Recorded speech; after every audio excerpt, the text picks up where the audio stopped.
Dana, Joseph began, but I cut him off. I wish you all the best, Joseph. Truly. I ended the call. My phone buzzed immediately with a text from Joseph. We can double your consultation rate. Please reconsider. I set my phone down without replying. Let them stew for a bit. That evening, as I was making dinner, I received an email from Ethan Wilson, one of the junior engineers I had mentored. The subject line read, "You won't believe this." Ethan had always been loyal to me, grateful for the guidance I'd provided when no one else had time for him. The email was brief. Dana, everything's falling apart here. Troy can't make sense of your authentication system.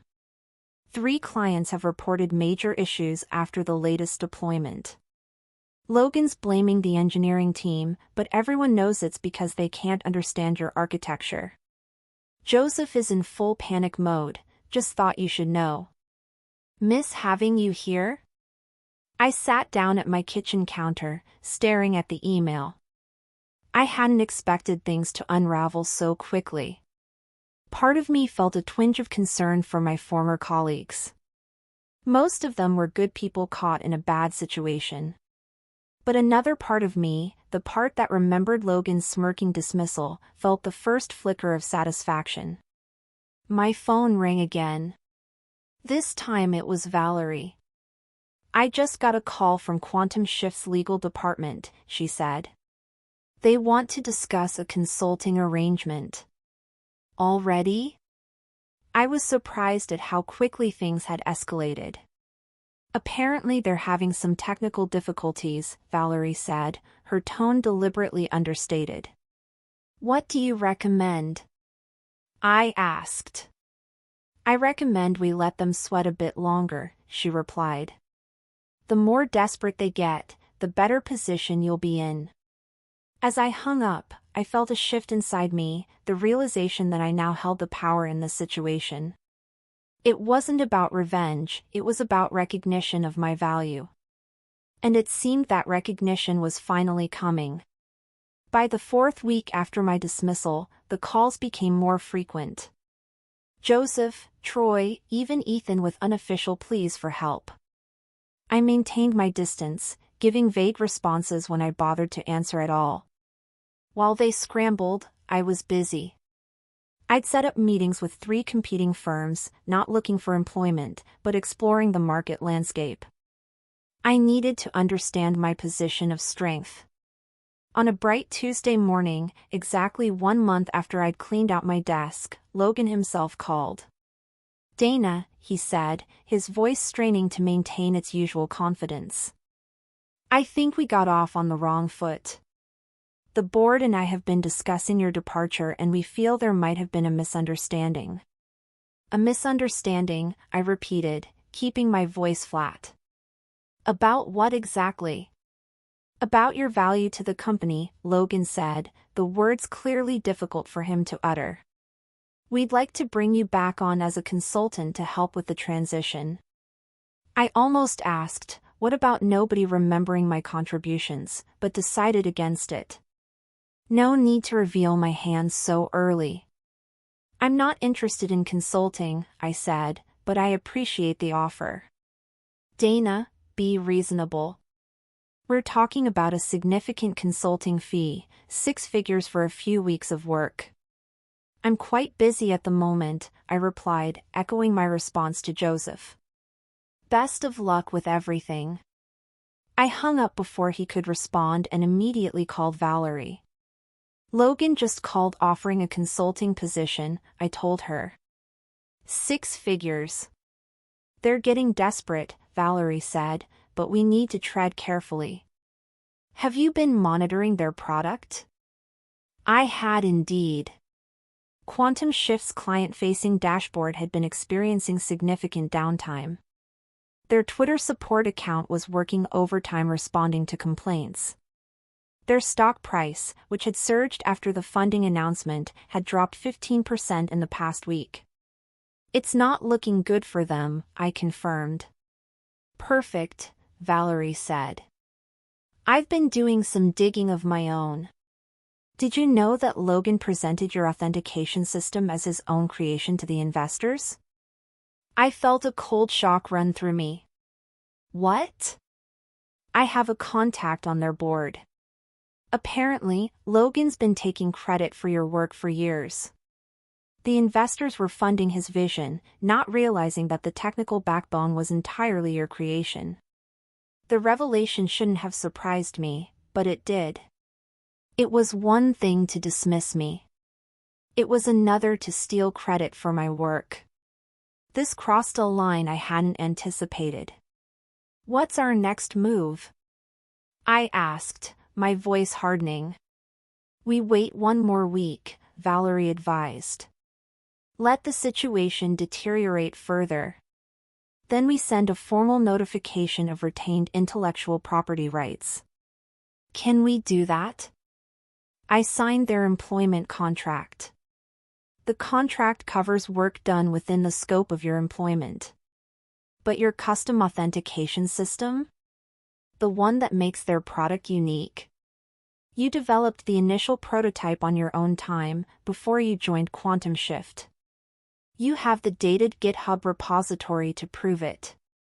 You brought it with you, refined it for their purposes, but the core IP could be argued to remain yours. I remembered those early days clearly.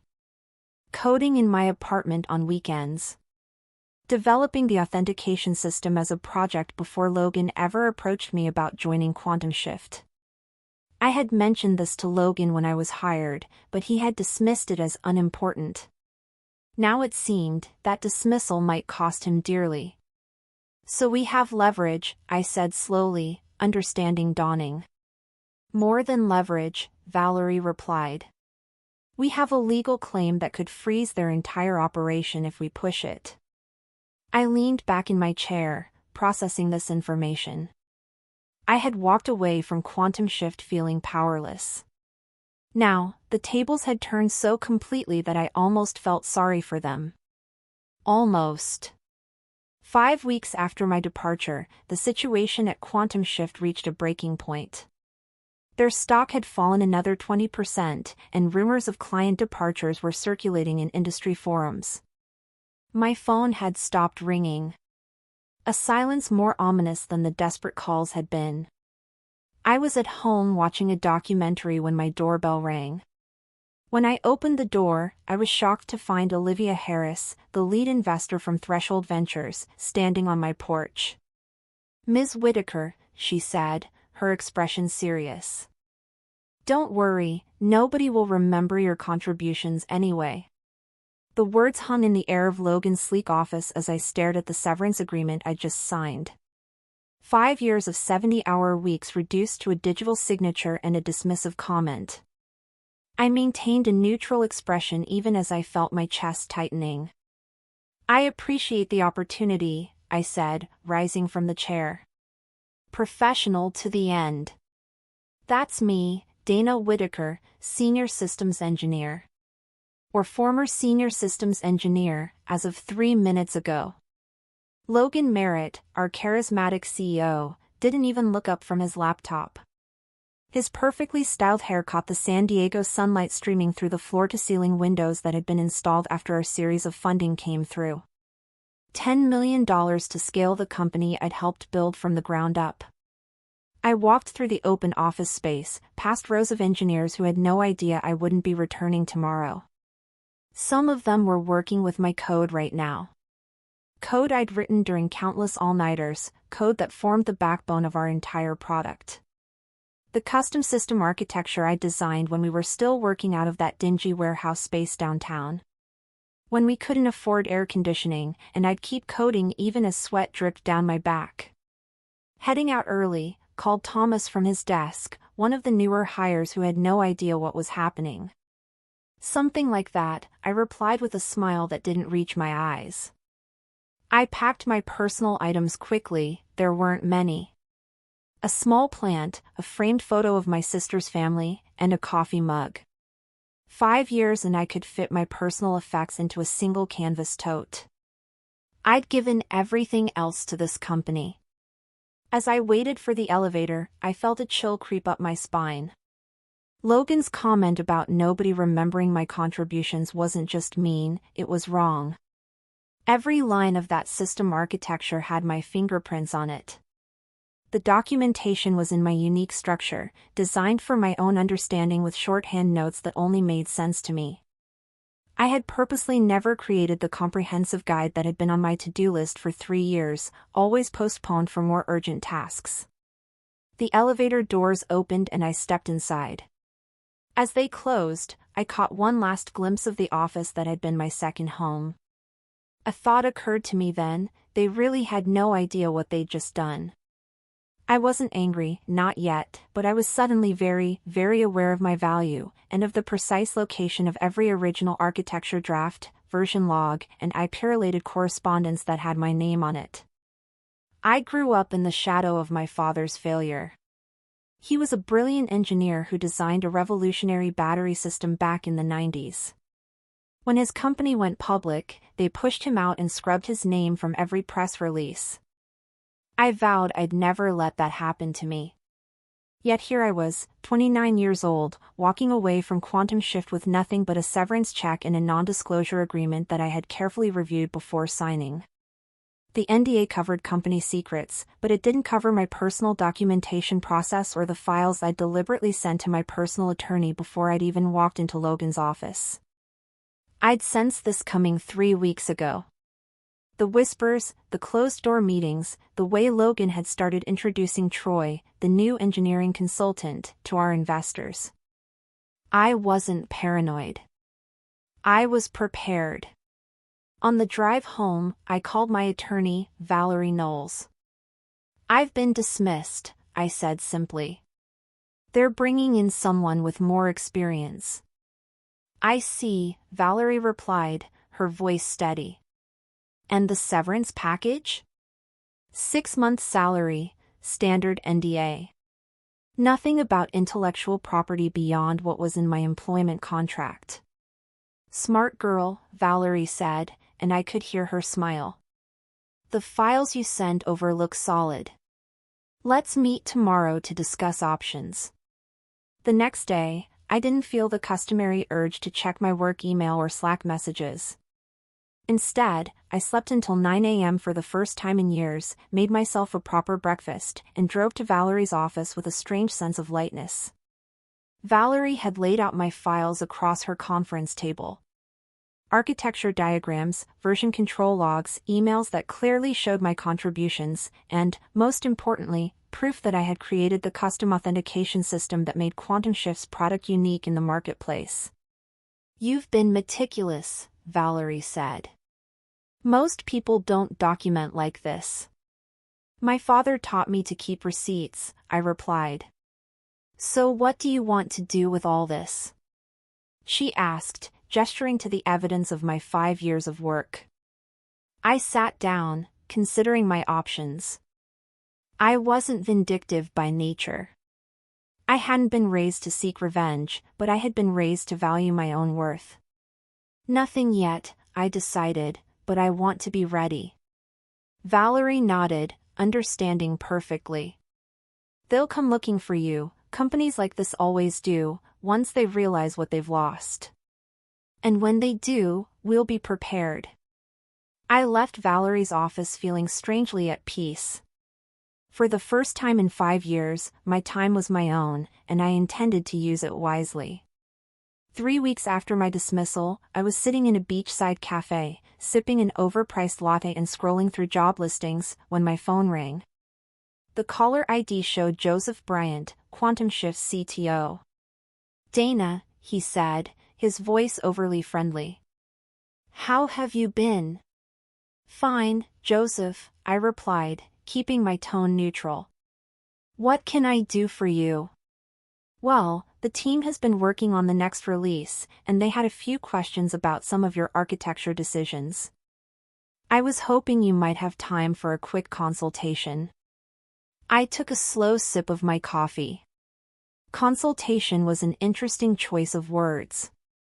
"I'm not sure that would be appropriate given the circumstances of my departure," I said carefully.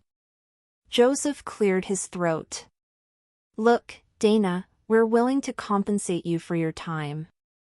Logan may have been hasty in his decision. Hasty, I repeated. Is that what we're calling it? There was a pause. The documentation is a bit specialized. I almost laughed. Specialized was a polite way saying that my personal shorthand was incomprehensible to the new team. I had documented everything, yes, but in a way that made perfect sense to me and apparently no one else. I'm afraid I'm quite busy at the moment, I said. Perhaps Troy with his extensive experience can figure it out. I apologized for the unexpected visit, but this couldn't wait. May I come in? I hesitated, then stepped aside to let her enter. Olivia had always been cordial during investor presentations, but we'd never spoken one-on-one. I'll be direct, she said, settling onto my couch. Quantum Shift is in trouble, and I believe you know why. I've heard there are some technical challenges, I replied carefully. Olivia fixed me with a penetrating stare. The authentication system is failing, and nobody can fix it. Logan assured us they had redundancies in place for key personnel departures, but that was clearly untrue. I remained silent, waiting for her to continue. What's more concerning, she went on, is that we've discovered discrepancies in what we were told about the company's technical leadership. Logan presented himself as the architectural visionary, with you as merely an implementer of his ideas. I couldn't help the bitter laugh that escaped me. Is that what he told you? It is, but our technical advisors have reviewed the situation, and it's become apparent that you were the true architect of the system. Logan misrepresented your role to secure funding. I took a deep breath. I'm not surprised, but I am disappointed. As am I, Olivia said. Threshold invested $10 million based partly on false premises. That's why I'm here, Ms. Whitaker. The board has called an emergency meeting for tomorrow. Logan doesn't know I'm meeting with you, but I believe your presence at this meeting is essential. This was unexpected. I had anticipated legal negotiations, not a board invitation. What exactly are you proposing? I asked. I'm proposing that you tell the truth. Help us understand what we're dealing with and what options we have.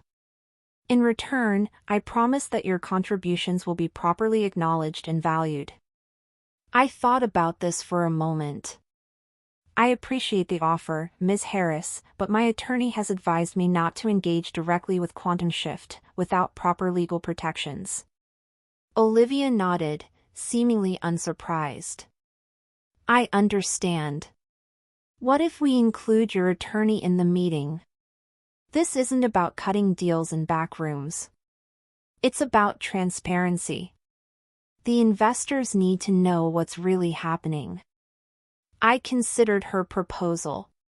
Attending the board meeting could be risky, but it also presented an opportunity to directly address the people with the power to make real changes. I'll need to consult with my attorney, I said finally. Of course, Olivia stood to leave. The meeting is at 10 a.m. tomorrow. I hope to see you there. After she left, I immediately called Valerie and explained the situation. This is an interesting development, Valerie said. Earlier than I expected, but potentially advantageous. If you attend, you'll be speaking from a position of strength, not desperation. What about our original plan, the formal notification? We can still proceed with that. In fact, I'd recommend sending it tonight before the meeting. That way they'll be aware of your legal position when you walk into the room. I agreed, and Valerie promised to send the notification immediately. That night, I barely slept. Tomorrow would be a confrontation I hadn't sought but now welcomed. I wasn't going in seeking revenge, but I was determined to set the record straight. Logan had tried to erase me from the narrative of Quantum Shift's success. Tomorrow, I would write myself back in, this time indelibly.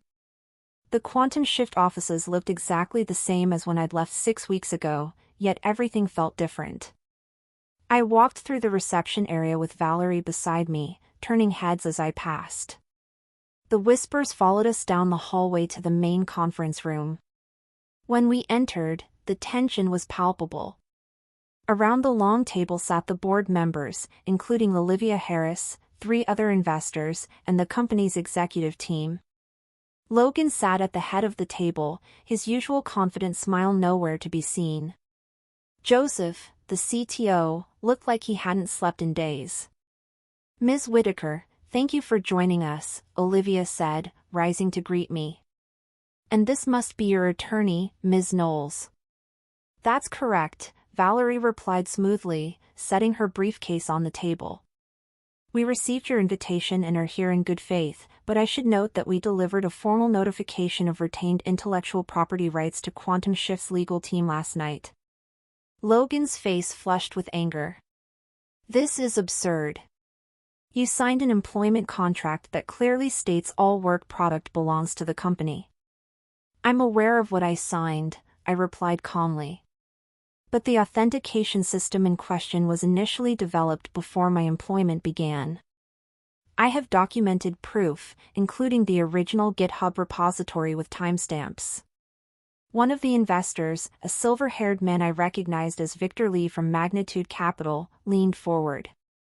"Is this true, Logan? Did you know about this?" Logan's expression tightened. "Dana's making misleading claims. She may have had some preliminary code, but anything substantial was developed on company time." I retrieved my laptop from my bag and connected it to the conference room display. "With your permission, I'd like to share some evidence."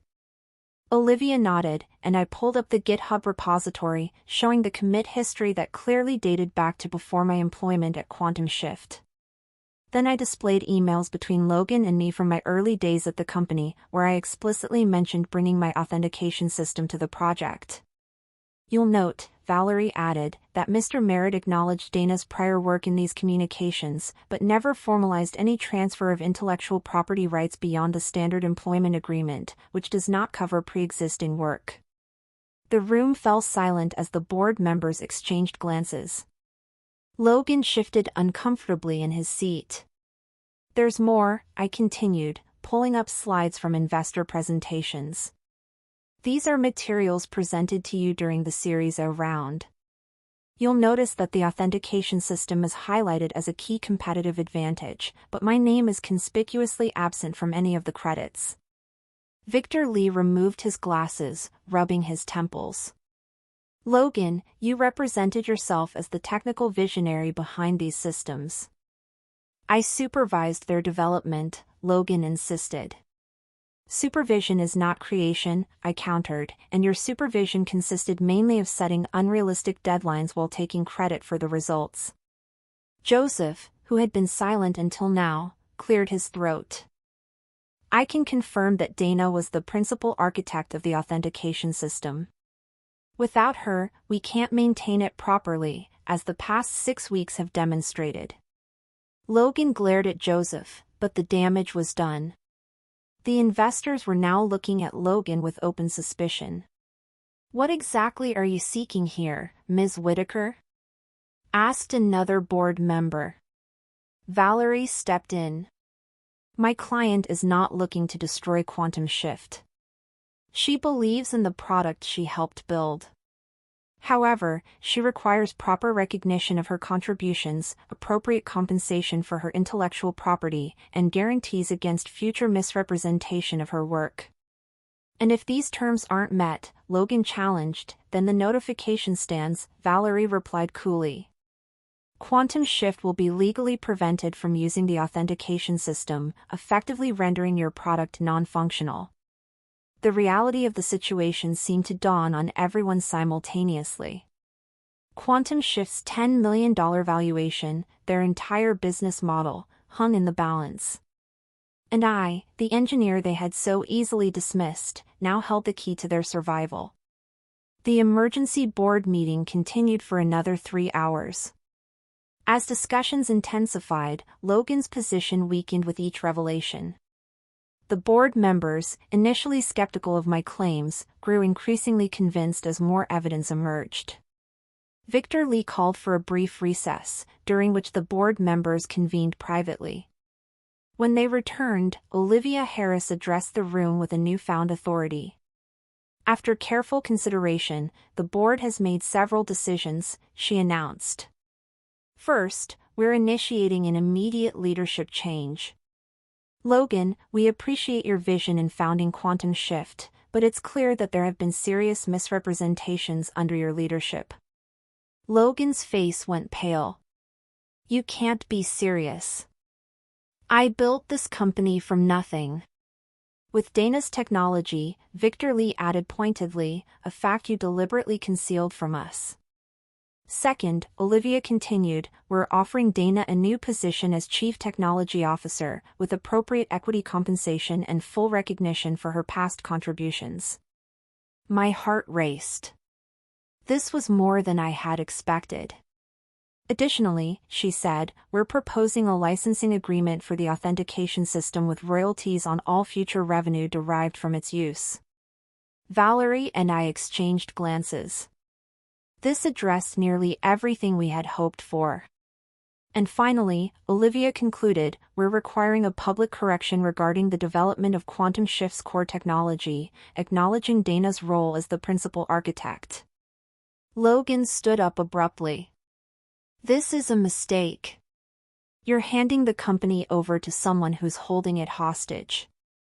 No, Logan, I said quietly. I'm not holding the company hostage. I'm simply ensuring that the truth is recognized. Victor Lee nodded. The board's decision is final, Logan. You can accept a reduced role as a strategic advisor, or you can leave entirely. The choice is yours. Logan looked around the table, searching for allies, but finding none. Without another word, he stormed out of the room, the door slamming behind him. In the silence that followed, I realized that the vindication I felt wasn't about revenge. It was about justice. 3 months later, I stood on a small stage at Quantum Shift's headquarters, addressing our team and a handful of tech journalists. The company had undergone a remarkable transformation. Today marks an important milestone, I began. With the release of our new platform update, we're not just improving functionality. We're rebuilding on a foundation of transparency and collaborative innovation. The authentication system that had once been my solitary creation was now maintained by a team of talented engineers, all of whom received proper credit for their contributions. The documentation was comprehensive and accessible, ensuring that the company would never again be dependent on a single person's knowledge. After the announcement, Olivia approached me, smiling warmly. The investors are impressed with the turnaround. User complaints are down 87% and we're seeing former clients return. It's a team effort, I replied, genuinely proud of what we had accomplished. True, but your leadership has been the catalyst. By the way, have you heard about Logan? I shook my head. Logan had chosen to leave the company entirely, rejecting the board's offer of an advisory role. He's trying to launch another startup, Olivia said, but he's finding it difficult to secure funding. Word travels fast in this industry. I felt a momentary pang of sympathy. I hope he learns from this experience.